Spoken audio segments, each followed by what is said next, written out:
दुसरा घे.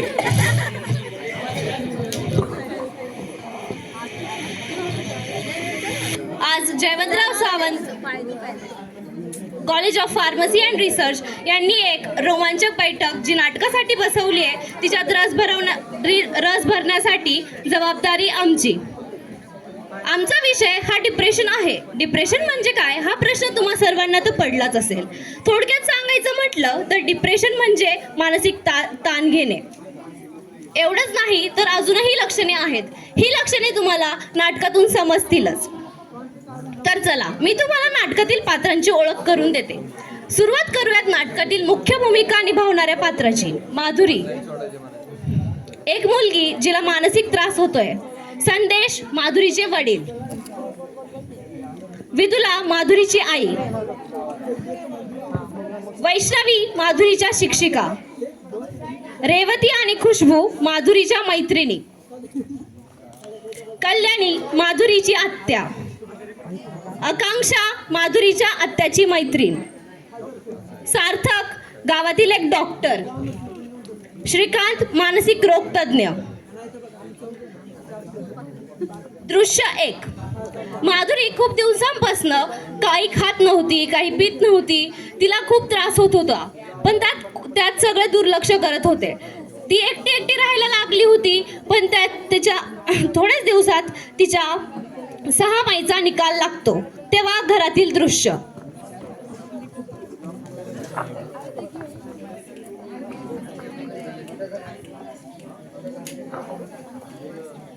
माधुरी, हा बोला ना. काय असले मार्क्स असतात का? तुला एवढ्या मोठ्या कॉलेज मध्ये नेऊन तिथे ऍडमिशन करून देतं आणि हे असले मार्क्स घेते. तुला डोकं एडी बिडी आहेस काय तू? काय झालं? काय हा आरडा मला कोणी काय सांगतं का? रिझल्ट बघितलं का तुझ्या पोरीचा? बघ काय दिवे लावल्यात पेपर मध्ये. अगं हा तुझा 6 महिचा रिझल्ट. हा ह्याच्यासाठी आम्ही तुला शिकायला पाठवतो. किती पैसे लावलेत आम्ही? मला काय सांगायचीस तू कॉलेजला येऊन? माझा अभ्यास झाला तिकडे आपला मोबाईल घेऊन बसायचीस, नाही तर बाहेर येर जरा घालत बसायचीस. असा होणार आहे का अभ्यास? शिक्षण करायचंय की नाही? अरे आई बाबा माझं ऐका ना. काय तुझं काय ना काही सतत कारण देत असतील. आजकाल माझं काही डोकं ठिकाण्यावर नाहीये. मंदबुद्धी झाल्यासारखं वाटतंय. काय झालं तुझ्या डोस केला? आणि काय लावते नवीन असले? तुला एक सांगतो आता, सकाळी लवकर उठायचं, चांगला अभ्यास करायचा, लवकर झोपायचं. सगळ्यात महत्वाचं ते मोबाईल जर वाटत दिसलीच मला तुला सांगायला होता. मध्ये जा आता तू. तुला काय कळतं का नाही? काय केलंय? किती मार्क्स पडले? पुरीवर लक्ष देत नाही का? मी एकटी काय काय करू? तुमच्यासोबत एकटा करू? घरचं करू बाहेरचं करू, तुला कळतं का? मम्मी चेक पण करते, घरचं पण करते. काय काय करणार मी? काय करते म्हणजे काय काय करते? काय म्हणजे काय? तुला लक्ष देत नाही. तुला काय हाय का नाही? तू आहे? मग घरात बसायचं का दोघांनी? कशाला आणलेलं? आणलं कशाला? काय बी करा तिकडे तू जाऊ आणि तुमची नक्की त्याचं मी निघून जातो. जा.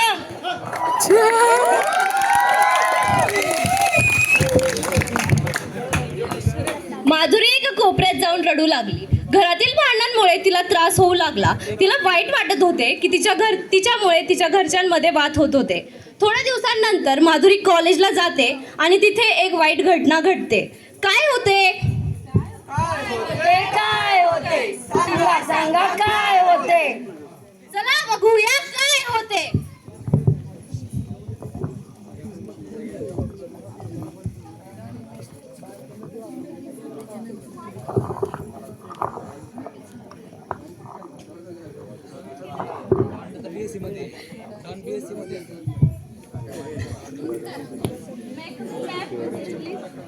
एवढा उशीर कसा काय झाला तुला? जाऊन बस.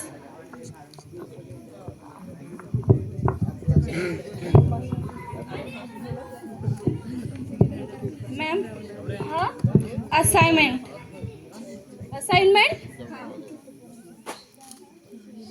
ही काय वेळ झाली असाइनमेंट सबमिट करायची? तुला वेळ कधी दिली होती तू सांग मला. हे कुठं होती तू एवढे दिवस? काय करत होती सांग मला.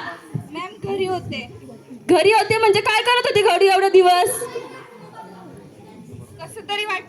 कसं तरी वाटत होतं. त्या दिवशी तर रील्स बघितल्या मी तुझ्या मोबाईल वरती. हे एवढा हलगर्जीपणा चांगला नव्हे माधुरी. शिक्षणाकडे लक्ष द्या.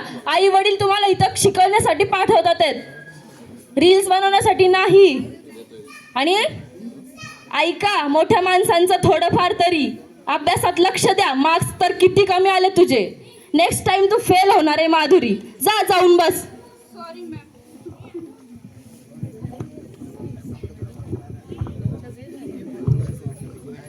वैष्णवी मॅमनी माधुरी सोबत जशी वागणूक केली त्याची गाठ तिने मनात बांधली आणि खूप मनाला लावून घेतलं.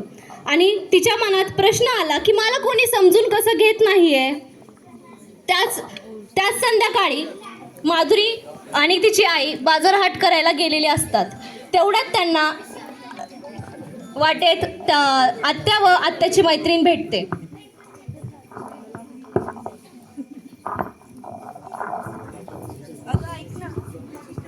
वहिनी आणि माधुरी वाटायली आहे. हो का ग? बघू थांब बोलूया. वहिनी, अगं वहिनी. बोला की हो माणसं, कसं काही येणं केलं? कसं नाही, असं आलो होतो बाजार फिरायला. काय ग माधुरी, कुठे असते आजकाल? काय सुरू आहे तुझं? दिसत पण नाहीस कुठे. हो बाई, दिसत नाहीस. कसा चाललाय अभ्यास वगैरे? बरा चाललाय. आणि कॉलेज? अहो वहिनी, हा काय प्रकार? अशी कशी माझ्या तोंडासमोरून निघून गेली तुमची मुलगी? ओ दमली असेल हो. कॉलेजवरनं डायरेक्ट घरी घेऊन आले मी. घरनंतल्या डायरेक्ट मार्केटला घेऊन आले. दमली असेल हो. असेल म्हणजे काय? आम्हाला लेकरं वगैरे नाहीयेत का? आम्हाला माहिती आहे त्यांना कसं सांभाळायचं. ओ लहान आहे म्हणायचं. आपण थोरल्यांनी समजून नाही घेत, मग कोण समजून घेणार? आम्ही समजून घेऊ सगळं. मला तर काहीतरी मुलाचं लफडं वगैरे वाटतंय. हो वहिनी, काय बोलताय त्या? बघा, लक्ष द्या तुमच्या मुलीकडे. काही सांगता येते, कोणाच्या संगतीत ओ वय काय? आपल्या मुलांना आपणच सांभाळून घ्यायचं. वहिनी, आम्ही तर चांगलं सांगतोय. उगाच आमचं तोंड दिसायला नको. चला येतो आम्ही. हो घरी घेऊन जावा. नाही. चहा घ्या, यांना भेटून जावा. बोलेल मी दादाशी फोनवरती. चला येते. जाऊ दे बाई, आपल्याला काय करायचंय.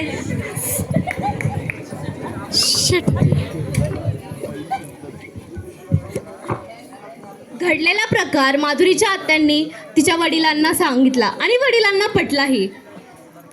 दुसऱ्या दिवशी जेव्हा माधुरी कॉलेज कॅम्पसमध्ये जाते तेव्हा तिला तिच्या 2 मैत्रिणी भेटतात. जिंदगी दोस्तों की दुनियादारी में हसी मेरी जिंदगी.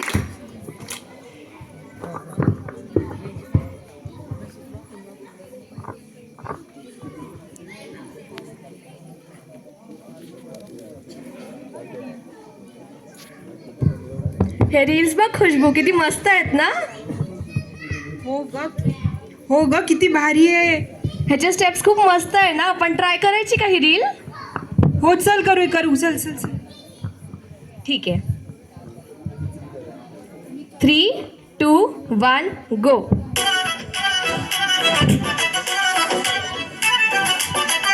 अरे एक गाना बोल ना. मला तुमच्याशी काहीतरी बोलायचं होतं.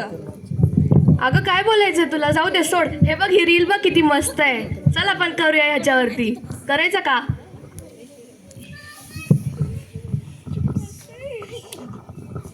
अरे यार, माझ्या तर फ्रेंड माझं काय ऐकतच नाहीयेत. घरी मम्मी पप्पा पण काय ऐकत नाहीत. सारखे माझ्यामुळेच भांडतात आणि टीचर्स पण माझ्यावरच ओरडतात. आता मी कोणाशी बोलू?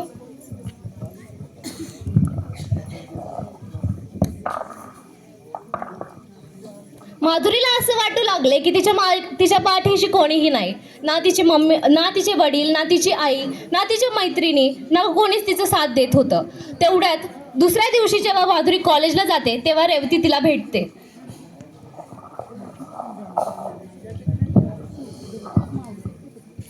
हे बघ, ती माधुरी आहे ना.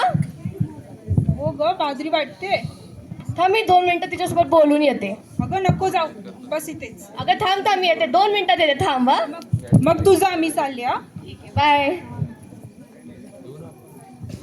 हाय माधुरी, ऐक ना. हा बोल ना. त्या दिवशी तू काहीतरी बोलत होतीस ना, काय झालंय का तुला? अगं काय नाही, राहू दे ना, काय सांगून. अगं नाही, मला असं वाटतंय तू खूप दिवसांपासून एकदम उदास वाटतेय. कॉलेजमध्ये पण तुझं काही लक्ष नसतं. काही झालं असेल तर सांग ना मला, तुझं मन मोकळं होईल. बोल माझ्याशी. अगं काय सांगू, मला एकटं राहावंसं वाटतंय, कोणाशी बोलण्याची इच्छा होत नाहीये. आणि माझ्यामुळे घरातल्यांशी भांडण होतंय आणि छोट्या छोट्या गोष्टींवर राग येतोय. असं खूप खूप खूप बोलण्याची इच्छा आहे, पण कोण बोलायला भेटत नाही. तू शांत हो, बिलकुल काळजी करू नकोस. मी तुला समजू शकते. मला असं वाटतंय की तुला एका योग्य मार्गदर्शनाची गरज आहे. तर मला एक गोष्ट सांग की तुला ह्या सगळ्या गोष्टी कधीपासून जाणवत आहे? बरेच दिवस झालं अगं तसं वाटतंय. कोणाशी बोलण्याची इच्छा होत नाही, एकटंच राहते मी आणि एकटं राहण्यातच बरं वाटतंय. हो का? मग मला असं वाटतंय की तुला एका योग्य मार्गदर्शनाची गरज आहे. तर मग मी एक काम करते, मी तुला एका डॉक्टरांचा नंबर देते. अगं राहू दे, काय करणार आहे, काय होणार आहे यानं? अगं नाही, हे जे डॉक्टर आहेत ना ते माझ्या बाबांच्या खूप चांगल्या ओळखीचे आहेत. मला असं वाटतंय की तू त्यांच्याकडे जा, त्यांना भेट दे, त्यांच्याशी बोल. ते तू जेव्हा त्यांच्याशी बोलशील ना तर तुला सगळ्या प्रश्नांची उत्तरे भेटतील आणि तुझं मन पण मोकळं होईल. आणि मला खात्री आहे की तुला त्याने भरपूर मदत होईल. घे नंबर, मी तुला सांगते. तू बोल. बरं सांग. 91. हां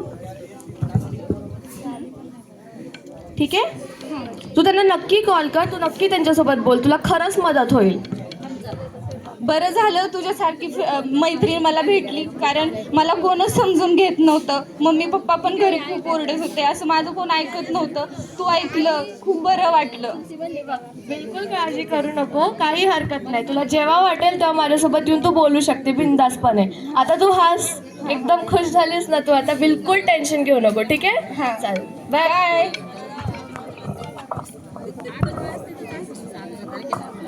रेवतीने दिलेल्या सल्ल्यानुसार माधुरी घरी जाऊन पुस्तक चाफळत असते.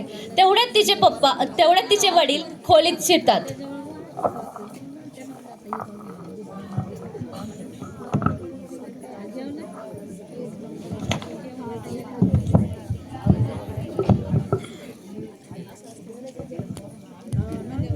हे काय आहे? आणि कोणत्या डॉक्टरचा पत्ता आहे? कोणाकडे चाललीस? आपल्या पागल आहेस का तू? पागलाच्या दवाखान्यात जायला तुला? अगं कोणचा नंबर आहे हा? आणि तू कोणासोबत डॉक्टर चालली आहेस? कोणता डॉक्टर आहे? काय आहे? आम्हा दोघांना काहीच कशी कल्पना नाही. बोल काहीतरी. अरे आई बाबा, माझं ऐका ना. काय करायचं तुझं? जे करायचं होतं ते तर तू केलीस. अगं आमच्या समाजात बघ, इतकं नाव कमवलं बापाने, प्रतिष्ठा कमवली. काय आम्ही नाक कोणाला तोंड दाखवायचं लायकीचं ठेवलं नाहीस का तू आम्हाला? काय म्हणून आम्ही समाजात फिरायचं? कसं दाखवायचं तोंड आम्ही?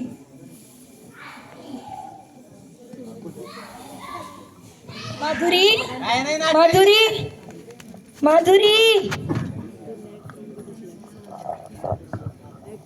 माधुरी बेशुद्ध पडल्यावर तिला त्वरित गावाकडच्या डॉक्टरकडे नेण्यात येते.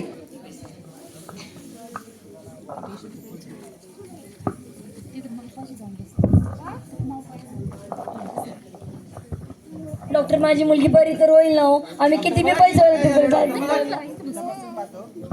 तपासून पाहतो काय झाले तिला. 4-5 दिवसापासून नीट झोप नाही गेले. रात्री झोप नाही तिला, सकाळी पण उठत नाही लवकर. तिचा अंग तर कापत होतं. काय माहित कसलं खुळ डोक्यात घालून घेतले. खुळं वगैरे काय नाही. तिने टेन्शन घेतले. तिला डिप्रेशनचा त्रास होतोय. काय करावं लागेल डॉक्टर आता? मी एक मानसिक रोग तज्ञाचा नंबर देतो. तुम्ही आणि त्याचा पत्ता आणि ॲड्रेस लिहून देतो तुम्हाला. तुम्ही तिकडे जावा, तुमची मुलगी नक्की बरी होईल. बरं डॉक्टर, द्या की मला तेवढा. बरं ठीक आहे सर डॉक्टर, मी भेटतो त्यांना.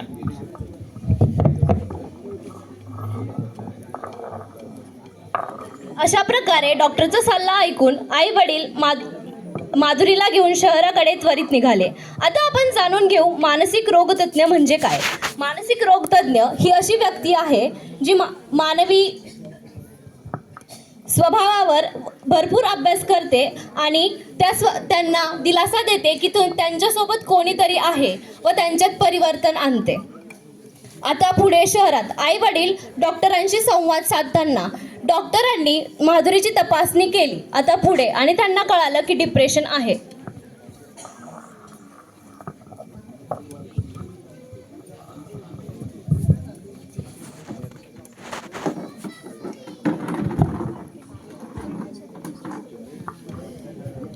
डॉक्टर ते सार्थक डॉक्टरने तुमचा नंबर दिलता, मी तुम्हाला कॉल केलता बघा. हे बघा हे आमचं मुलगी आहे माझी. हो बोला ना. डॉक्टरने पाठवलं तुमच्याकडे. हां सांगितलं त्यांनी मला. बोला.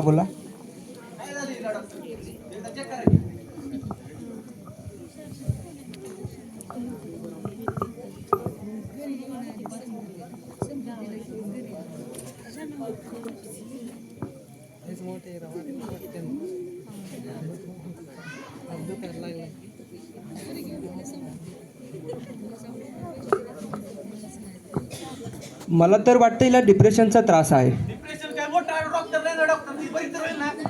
तुम्ही आधी शांत व्हा. डिप्रेशन काय मोठा नाही, तुम्ही शांत व्हा. डिप्रेशन काय हा मोठा रोग नाही. हा एक साधा मानसिक रोग आहे ज्याच्यात वेगवेगळे लक्षणं दिसून येतात, जसे की शांत बसणे, एकटं राहणे, मित्रांसोबत न मिसळून जाणे, असे काही लक्षणे दिसून येतात. तर तुम्हाला घाबरायची काही गरज नाही आहे. डॉक्टर तिच्या करून पडली, आता कसं करायचं, काय करावं लागेल पुढे आता? काय करायची गरज नाही आहे. हा एक साधाच रोग आहे. फक्त तुम्ही काय करा, तिला रोज सकाळी उठायला लवकर सांगा, तिला व्यायाम करायला सांगा. कारण आपल्याला माहिती आहे जसंच आपले शारीरिक स्वास्थ्य महत्त्वाचं आहे, तसंच आपलं मानसिक स्वास्थ्यही महत्त्वाचं आहे. म्हणून तुम्ही तिच्याकडे दुर्लक्ष करू नका. तर सर्वांना माझं हे सांगणं आहे की पालकांनी आपल्या मुलांकडे कधी दुर्लक्ष करू नये, कारण त्याच्यामुळे मुलांना काही त्रास होऊ शकते.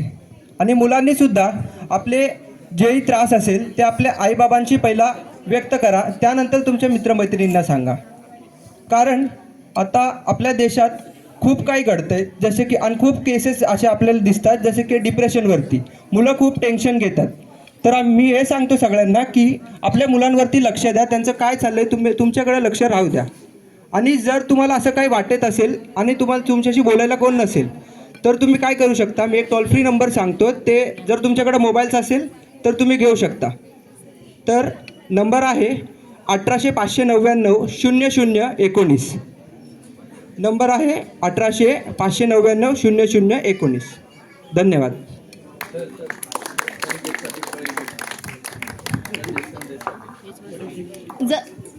जसं की आपण पाहिलं आमच्या नाट्यामध्ये एखादी व्यक्ती जर कोणत्याही प्रकारच्या मानसिक तणावातून जात असेल, योग्य मार्गदर्शन असणे आवश्यक आहे.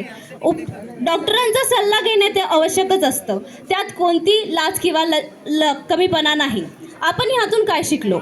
आपण आपल्या कौटुंबिक जीवनात एकमेकांशी संवाद साधला पाहिजे, मन मोकळं केलं पाहिजे. काळानुसार आपण आपल्या मुलांसोबत मित्र झालं पाहिजे. हसत रहा, तंदुरुस्त रहा. हसत रहा, तंदुरुस्त रहा. निरोगी मन सुखी जीवन. निरोगी मन सुखी जीवन. धन्यवाद.